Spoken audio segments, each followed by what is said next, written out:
오늘 우리에게 주시는 하나님의 말씀은 구약성경 열왕기상 19장 9절부터 18절까지와 신약성경 고린도전서 10장 13절의 말씀입니다. 열왕기상 19장 9절부터 18절까지 그리고 고린도전서 10장 13절의 말씀을 봉독합니다. 엘리야가 그곳 굴에 들어가 거기서 머물더니 여호와의 말씀이 그에게 임하여 이르시되 엘리야야 네가 어찌하여 여기 있느냐. 그가 대답하되 내가 만군의 하나님 여호와께 열심히 유별하오니 이는 이스라엘 자손이 주의 언약을 버리고 주의 제단을 헐며 칼로 주의 선지자들을 죽였음이오며 오직 나만 남았거늘 그들이 내 생명을 찾아 빼앗으려 하나이다. 여호와께서 이르시되 너는 나가서 여호와 앞에서 산에 서라 하시더니 여호와께서 지나가시는데 여호와 앞에 크고 강한 바람이 산을 가르고 바위를 부수나 바람 가운데에 여호와께서 계시지 아니하며 바람 후에 지진이 있으나 지진 가운데에도 여호와께서 계시지 아니하며 또 지진 후에 불이 있으나 불 가운데에도 여호와께서 계시지 아니하더니 불 후에 세미한 소리가 있는지라. 엘리야가 듣고 겉옷으로 얼굴을 가리고 나가 굴 어귀에 섬에 소리가 그에게 임하여 이르시되 엘리야야 네가 어찌하여 여기 있느냐. 그가 대답하되 내가 만군의 하나님 여호와께 열심히 유별하오니 이는 이스라엘 자손이 주의 언약을 버리고 주의 제단을 헐며 칼로 주의 선지자들을 죽였음이오며 오직 나만 남았거늘 그들이 내 생명을 찾아 빼앗으려 하나이다. 여호와께서 그에게 이르시되 너는 네 길을 돌이켜 광야를 통하여 다메섹에 가서 이르거든 하사엘에게 기름을 부어 아람의 왕이 되게 하고 너는 또 님시의 아들 예후에게 기름을 부어 이스라엘의 왕이 되게 하고 또 아벨 무홀라 사밧의 아들 엘리사에게 기름을 부어 너를 대신하여 선지자가 되게 하라. 하사엘의 칼을 피하는 자는 예후가 죽일 것이요 예후의 칼을 피하는 자를 엘리사가 죽이리라. 그러나 내가 이스라엘 가운데에 7,000명을 남기리니 다 바알에게 무릎을 꿇지 아니하고 다 바알에게 입맞추지 아니한 자니라. 사람이 감당할 시험 밖에는 너희가 당한 것이 없나니 오직 하나님은 미쁘사 너희가 감당하지 못할 시험 당함을 허락하지 아니하시고 시험 당할 즈음에 또한 피할 길을 내사 너희로 능히 감당하게 하시느니라. 아멘.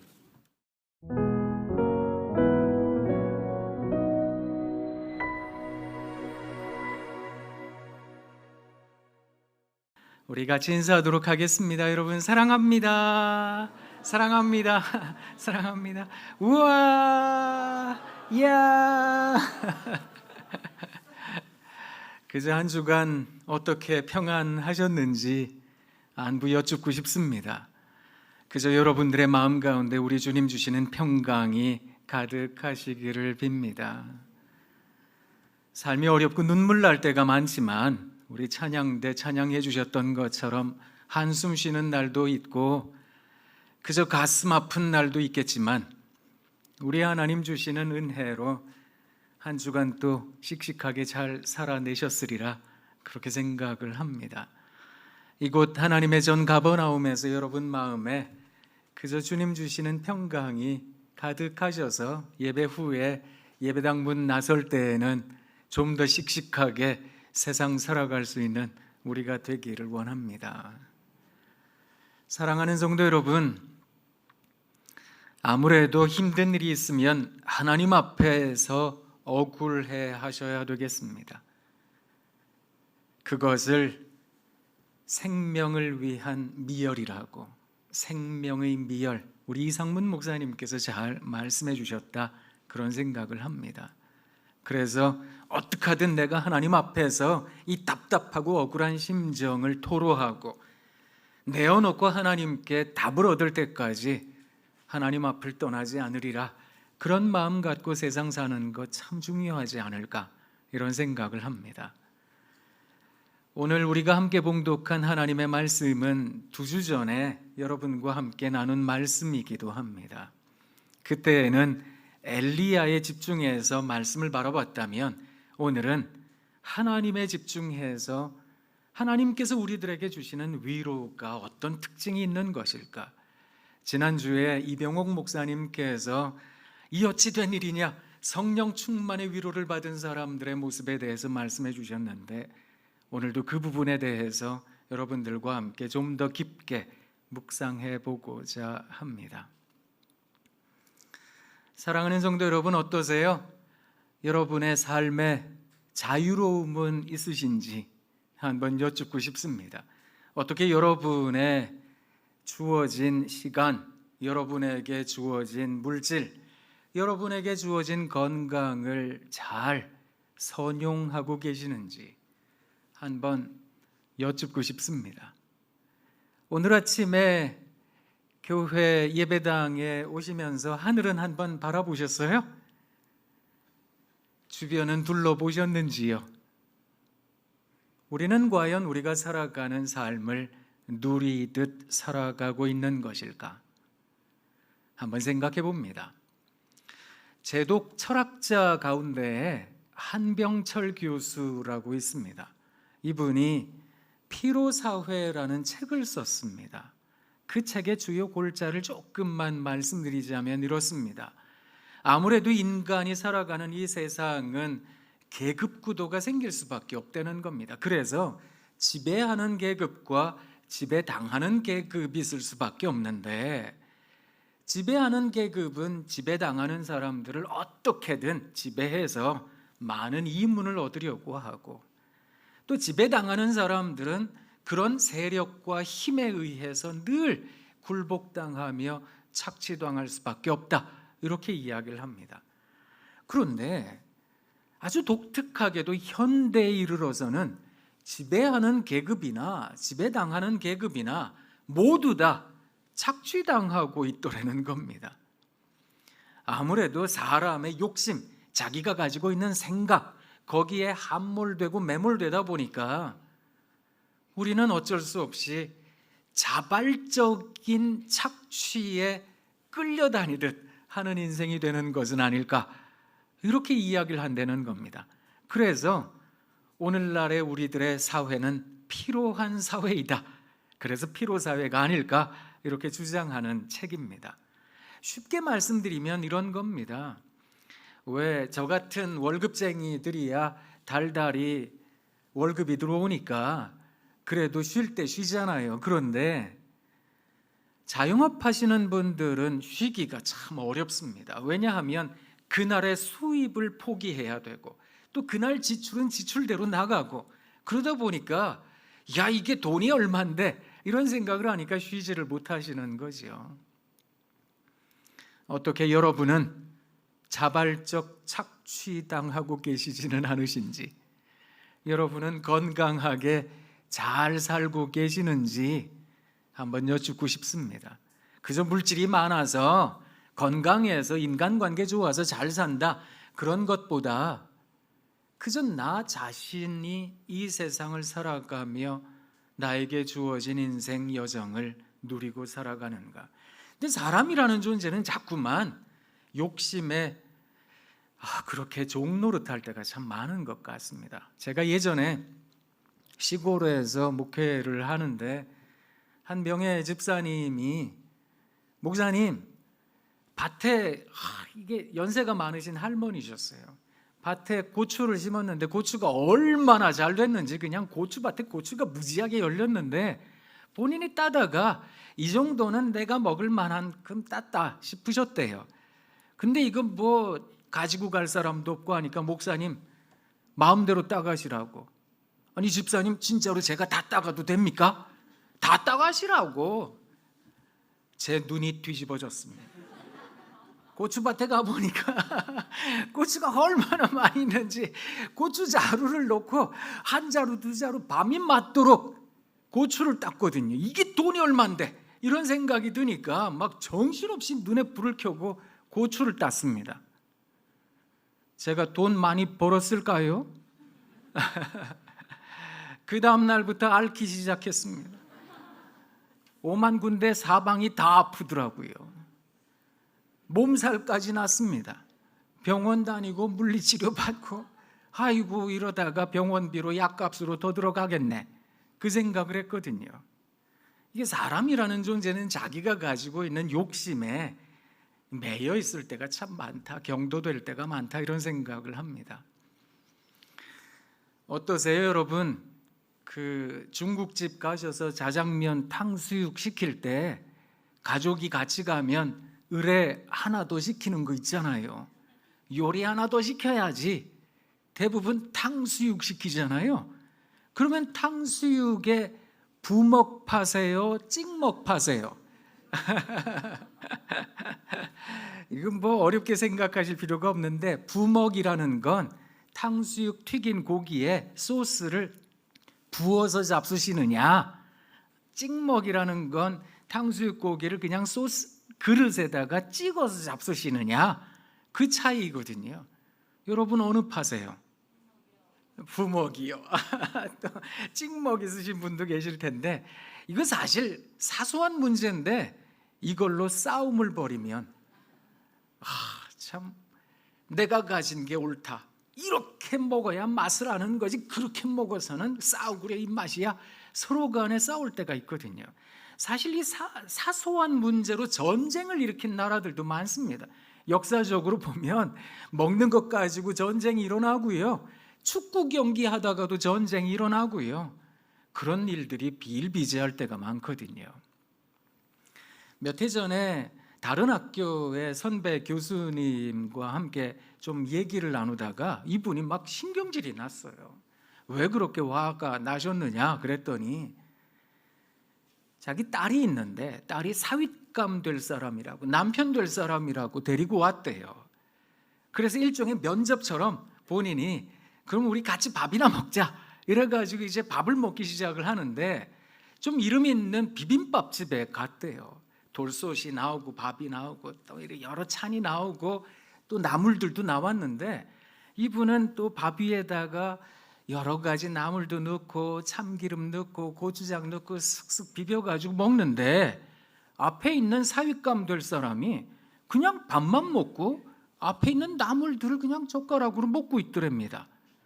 그래서 아니 여긴 비빔밥집이어서 이 풍미가 대단한데 한번 비벼 먹어보라고 그랬더니, 이 친구가 하는 말이, 저희 가문은 양반 집안이라 본래부터 음식을 섞어 먹지는 않습니다. 그 얘기를 하는데 이분이 갑자기 화가 나더래요. 인생을 살아가면서 이런 맛을 모르는 인간과 어떻게 같이 식구가 될 수 있느냐, 같이 밥 먹는 식구가 어떻게 될 수 있느냐, 이래가지고 딸한테 너 절대로 이 인간이랑 결혼 못한다 그랬답니다. 그래가지고 집안에 갈등이 일어났어요. 비벼 먹겠다는 분이나 비벼 먹으면 안 된다는 사람이나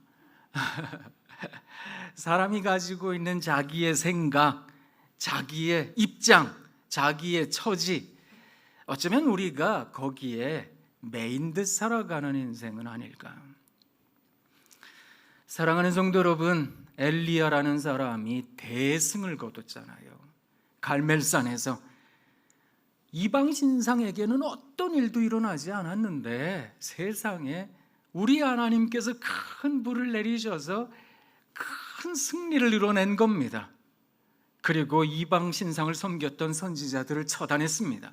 이 대승의 과정 가운데에서 승승장구할 거라고 생각했는데, 이세벨이라는 여왕, 그 왕비가 네가 처단했던 그 선지자와 같은 모습을 너는 내일 이맘때 하게 될 거다, 그 얘기를 듣고 겁이 나서 브엘세바 광야까지 도망간 겁니다. 천사가 주는 떡과 음료를 먹고 힘을 얻어서 하나님 앞에 하소연하고 싶은 게 있었어요. 이거 꼭 물어봐야 되겠다, 내가 이거 하나님한테 내가 꼭 말씀드려야 되겠다. 이 사람 40일 밤낮을 뛰어서 여호와의 산 호렙에 이르게 되었습니다. 그곳 굴에 이르는 동안에 하나님께서 그에게 말씀으로 임하셨어요. 엘리야야, 너 왜 여기 있냐? 자기 답답한 심정을 토로합니다. 하나님, 제가 열심히 유별한 거 특심인 거 아시잖아요. 그런데 이스라엘 백성들, 이 자손들이 여호와의 언약을 잃어버렸습니다. 그 언약을 파기하고 성전을 회파하고 주의 선지자들을 다 죽여버리고 이젠 나만 남았는데 나도 죽이려고 합니다. 자기가 가지고 있는 답답한 심정을 토로했습니다. 그때 하나님께서 엘리야에게 그 엘리야가 가지고 있었던 자기만의 생각을 깨트리시려고 우리 하나님께서 아주 큰 예표를 보여주셨습니다. 하나님께서 엘리야를 구럭 위에 서게 하신 뒤에 그 앞을 지나가셨습니다. 그리고 나서 큰 바람이 생겨난 겁니다. 대단한 바람이 생겨났습니다. 산이 갈라지고 돌이 갈라지고 세상에 거기에 분명히 하나님 역사하시는 거야. 그런데 하나님 거기 계시지 않았습니다. 대단한 지진이 일어났습니다. 땅이 갈라지고, 그런데 그때에도 하나님 거기 계시지 않았습니다. 갈멜산에서 내렸던 큰 불과 같은 불이 떨어졌습니다. 하나님 여기 계실 거야. 그런데 거기 하나님 계시지 않았던 겁니다. 그리고 아주 세미한 음성 속에 하나님이 등장을 하셨던 겁니다. 여러분, 이건 무엇일까요? 우리가 가지고 있는 생각에 침잠되어 있을 때, 우리가 가지고 있는 생각에 붙들려 있을 때, 이게 옳잖아요, 이거밖에 안 되잖아요, 그때 하나님께서는 그에게 보여주고 싶으셨던 게 있었던 겁니다. 그런데 엘리야는 그걸 깨닫지를 못했습니다. 하나님께서 말씀하셨습니다. 엘리야야, 너 왜 여기 있냐? 세미한 음성 속에 하나님께서 그렇게 물어봤더니 엘리야가 아까 대답했던 것과 똑같은 대답을 합니다. 제가 열심히 특심하다는 거 아시잖아요. 유별하다는 거 아시잖아요. 여호와의 언약을 주의 백성들이 다 잃어버렸습니다. 주의 제단은 다 회파되었습니다. 주의 선지자들도 다 죽었고 나만 남았는데 이제 나도 죽이려고 합니다. 그때 하나님께서 엘리야에게 좀 전에 있었던 예표를 설명해 주셨던 겁니다. 너 나를 만나려고 왔던 길을, 너 그 광야길 다시 돌아가라. 너 다시 돌아가서 하사엘에게 가서 기름을 붓고 그에게 아람 왕이 되게 하고, 너 예후에게 가서 기름 붓고 이스라엘 왕이 되게 하고, 너 제자 엘리사에게 기름 붓고 네 뒤를 이어서 선지자가 되게 해라. 하나님 왜 그렇게 말씀하셨는가 하면, 너는 너 혼자밖에 없다고 얘기를 하지만 모든 일에 대한 감당을 하사엘이 할 거다. 그가 감당하지 못하는 일은 예후가 하게 될 거다. 그가 혹시 감당하지 못하면 엘리사가 하게 될 거다. 그리고 나서 하나님께서 말씀하셨습니다. 너는 너 혼자밖에 없다고 얘기를 하지만 내가 바알에게 무릎 꿇지 않고 입 맞추지 아니한 7,000명을 남겨두었다. 우리 하나님께서는 일종의 The Great Planner, 대단한 계획을 갖고 계시는 분이셨던 겁니다. 그래서 그는 플랜 A, 플랜 B, 플랜 C, 플랜 D까지 세상에 이런 하나님이시다라는 것을 엘리야에게 가르쳐 주셨던 겁니다. 사랑하는 여러분, 하나님의 위로하심이, 성령의 역사하심이 우리 안에 이루어지게 되면 도대체 이 어찐 일인가? 도대체 어떻게 된 일인가? 이게 어떤 방식으로 나타나는지 아세요? 우리가 가진 생각을 내려놓고 마음 가운데 유연함을 갖게 된다는 겁니다. 사랑하는 성도 여러분, 여러분 마음에 유연함이 있으신지요? 하나님 믿는 사람들의 마음에는 믿음이라는 그 대단한 하나의 자각 능력이라고 여겨지는데, 이 대단한 관점이 우리가 가지고 있는 생각을 산산이 부서뜨립니다. 그리고 말랑말랑한 힘을 갖게 합니다. 그 유연함이 우리들에게 있어야 하는 것은 아닐까. 제가 여러분들에게 시 한 편 좀 읽어드리도록 하겠습니다. 사실 오늘 오면서 시집 한 권 들고 왔는데요, 사랑하라, 한 번도 상처받지 않은 것처럼 류시와 시인이 이것저것 좋은 글들과 시들을 모아서 엮어놓은 시집인데요, 그 중에 좋은 시들이 꽤 많이 있어서 이걸 좀 여러 가지를 다 읽을까 하다가 일부 때 읽어보니까요, 한 편만 읽는 게 낫겠더라고요. 그래서 한 편만 읽어드리겠습니다. 이누이트족의 노래라는 글이 있습니다. 이누이트라고 하는 부족은 우리가 귀에 익숙한 말로 표현을 하자면 에스키모인들입니다. 북아메리카 서북부 쪽에, 그러니까 알래스카 이런 지역에 사는 아주 추운 곳에 사는 북미 그 인디언들의 이름인데, 한 부족의 이름인데, 이분들이 날고기를 먹는다. 그래서 인디언 말로 에스키모 이렇게 불리우게 된 겁니다. 그런데 이분들이 스스로를 일컬을 때는 이누이트라고 부른다는데, 이누이트라는 단어의 뜻은 이 사람들 말로는 사람이랍니다.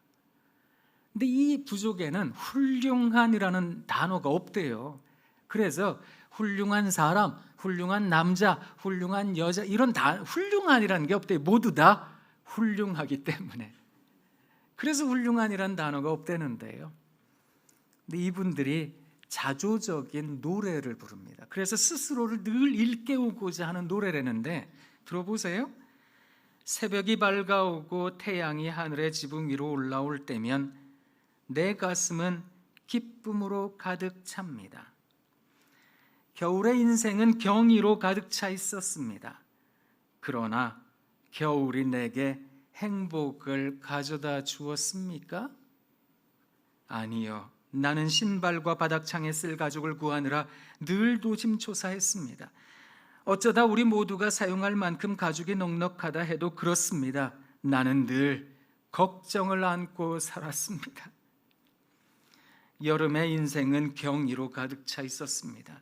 그러나 여름이 나를 행복하게 했을까요? 아니요. 나는 술록가죽과 바닥에 깔 모피를 구하느라 늘 조바심 쳤습니다. 그렇습니다. 나는 늘 걱정을 안고 살았습니다. 빙판 위에 고기 잡는 구멍 옆에 서 있을 때 인생은 경이로 가득 차 있었습니다. 그러나 고기잡이 구멍 옆에서 기다리며 나는 행복했을까요? 아니요. 물고기가 잡히지 않을까 봐 나는 늘 내 약한 낚시 바늘을 염려했습니다. 그렇습니다. 나는 늘 걱정을 안고 살았습니다. 어떠세요? 여러분은 하나님께서 우리들에게 주신 이 시간, 이 공간, 이 인생을 마음껏 누리고 계시는지요? 근데 인생의 여정을 살아가다가 보면 우리가 고난을 당할 때가 있잖아요. 이 고난 속에서 우리가 생각하는 하나님, 그 하나님의 모습이 있거든요. 그 하나님의 모습은 어떤 모습일까요? 우리 하나님 만군의 하나님이시니까, 창조주 하나님이시니까, 전지전능 창조주 하나님께서 역사하신다면, 그렇지요, 큰 바람이 나듯, 큰 지진이 나듯, 큰 불이 떨어지듯 그런 대단한 기적이 있어야 되는 거 아니겠습니까? 그런데 우리 하나님께서 보여주셨던, 엘리야를 깨우쳐 주셨던 방식은 사람의 기대, 사람의 생각과는 전혀 다른 방식이었다는 겁니다. 나는 내가 생각하기에 이 모든 것이 끝장났다. 나는 내가 생각하기에 이젠 다 막다른 골목에 이르는 거야. 이젠 거대한 벽 앞에 있어서 어떤 헤쳐나갈 구멍이 없어. 이런 상황에서도 우리 하나님께서는 길을 만드시는 하나님이시라는 겁니다. 지난 2주 전부터 제 마음속에 늘 제 자신을 일깨웠던 말씀, 고린도전서 10장 13절. 사람이 감당할 시험 밖에는 너희가 당한 것이 없나니 오직 하나님은 믿부사. 이야, 이게 대단한 겁니다. 오직 하나님은 믿부사. 우리 하나님 믿음직하셔서 사람이 감당하지 못할 시험을 당함을 허락하지 아니하시고, 시험 당할 즈음에 또한 피할 길을 내서 이야, 너희로 능히 감당하게 하시느니라. 우리 하나님께서 그런 하나님이시라는 겁니다. 근데 사실 우리가 그렇죠, 기적이 일어나는 걸 원하는 인생일 때가 참 많습니다. 저도 그렇거든요. 저 아직 젊은데 이제 겨우 50대 중반에 이르렀는데, 어떻게 보면 이게 저도 제 귀에는 늘 여름이거든요. 매미가 얼마나 우로제 끼는지. 이걸 흔히 이명이라고 하더라고요. 제 눈은 늘 가을입니다. 뭐가 이렇게 자꾸 떨어지는지. 시커먼 게 자꾸 떨어지기는, 이걸 비문증이라고 하더라고요. 턱에도 문제가 있고 관절도, 세상에 이렇게 어르신들 앞에서 죄송합니다, 젊은 사람이 퇴행성 관절염이랍니다. 전 몰랐거든요. 어르신들이 예전에 왜 그러실 때 있으셨잖아요. 비가 올래나? 제가 요새 조금 알 것 같아요. 이게 그럼 기도하죠. 하나님, 이거 사라지게 해주십시오. 딱 자다가 딱 눈 뜨면 우와, 다 문제가 해결되었습니다. 그러면 얼마나 좋겠습니까? 그죠? 그런데 하나님께서는 우리들에게 또 다른 길을 여셨다는 겁니다. 어쩌면 내가 받은 상처, 내가 받은 아픔, 그것을 갖고 하나님을 위하여 살아갈 수 있는 방법을 찾으라고. 우리 하나님께서 기적을 원하는 인생보다 기적을 살아가는 인생들하고 엘리야를 일깨워주고 계시는 것은 아닐까? 하나님의 위로는 어떤 것일까? 우리 하나님의 위로는 우리가 이 세상 살며 상황의 어떠함에 불구하고 그 상황을 누릴 수 있기를, 즐길 수 있기를 하나님 원하시는 것이 아닐까? 사랑하는 여러분, 그리고 나서 최후의 반전, 저는 이건 대단한 반전이라고 생각하는데요. 여러분, 하나님께서 마지막에 두신 마지막 The Great Plan, 그게 뭔지 아세요? 그 대단한 계획, 그게 부활과 영생의 감격이라는 겁니다. 그 하나님의 나라를 하나님께서 우리들에게 계획해 놓으셨다. 이게 우리의 삶을 얼마나 부유하게 하는 것인지, 그지요? 그렇게 살아내실 수 있는 여러분 되시길 부탁드립니다. 지난 명절에 저도 고향집에 갔는데 저희 아버지 연세가 많으십니다. 귀가 잘 안 들리세요. 정신도 약간 놓으셨어요. 근데 귀가 잘 안 들리시는데 희한하게 옆에서 흉 보면 되게 잘 알아들으세요. 무슨 얘기를 하느냐 뭐 이런 것들을 금방 알아들으세요. 명절에 예배를 드리는데 어려서부터 제일 듣기 싫었던 찬송, 저희 어머니가 쌀이 없어요, 돈이 없어요 하면 부르셨던 찬송, 그걸 또 부르시더라고요. 이 세상이 즐기는 재물로는 네 근심과 걱정을 못 면하리, 또 숨질 때 위로도 못 얻으며 저 천국에 갈 길도 못 찾으리. 그 찬송 부르는데 마음이 어렸을 땐 되게 싫었는데 조금 커서 그 찬송 부르는 저희 아버지 보면서 마음이 좀 짠했습니다. 목회하셨거든요. 오랜 시간 동안 목회하면서 참 고생 많이 하셨는데, 너무너무 고민도 많이 하셨는데 하나님께서 그렇구나, 저렇게 생각을 내려놓게 하시니 날마다 즐거우시구나, 그 생각을 했습니다. 그러면서 요새는 맨날 뭐 본인 통장에 돈도 별로 없는데 쓰는 것만 내 돈이다, 그러면 자꾸 자기가 내신데 본인이 막 내가 낸다 그러세요. 근데 제가 저희 아버지를 이렇게 보면서 그렇구나, 누린다는 건 어떤 것일까? 그렇죠, 우리가 돈을 모으는데 이 돈이 내 돈일까? 우리가 건강을 유지하는데 이 건강이 과연 내 건강일까? 내가 시간을 선용한다라고 하지만 과연 이 시간이 내 시간일까? 그 생각해 보면 나는 과연 살아가고 있는 것일까? 그것도 잘 살고 있는 것일까? 사랑하는 성도 여러분, 예배당에서 우리 하나님 우리들에게 주시는 위로가 무엇일까? 저는 여러분이 이 세상 살아가시며 그저 혼란과 핍박 속에서도, 괴로움과 절망 속에서도 그래도 누리고 살아가시라, 믿는 자의 삶의 모습이 그런 거 아니겠습니까? 그것을 말씀드리고 싶습니다. 천상병 시인의 귀천이라는 시 하나 읽어드리고 설교를 마치겠습니다. 나 하늘로 돌아가리라, 새벽빛 와 닿으면 쓰러지는 이슬 더불어 손에 손을 잡고, 나 하늘로 돌아가리라, 노을빛 함께 단둘이서 기슭에서 놀다가 구름 손짓하면은, 나 하늘로 돌아가리라, 아름다운 이 세상 소풍 끝내는 날 가서 아름다웠더라고 말하리라. 우리 하나님 우리들에게 원하시는 게 무엇일까? 하나님 저 아름답게 세상 살다 왔어요. 하나님 소풍 온 듯 그렇게 놀다가 잘 왔습니다. 그거 하나님 원하시는 거 아닐까?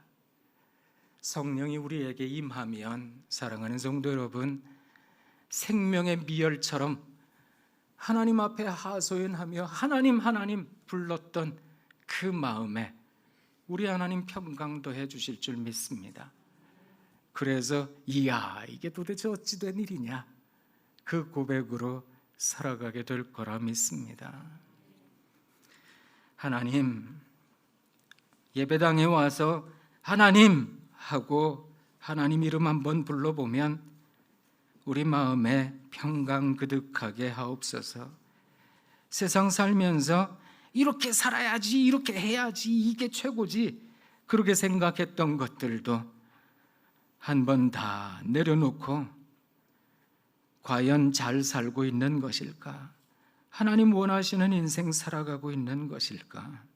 그것을 물으며 살아갈 줄 아는 우리 사랑하는 독소의 신앙 가족 다 되게 도와주옵소서. 예수님 이름으로 기도합니다.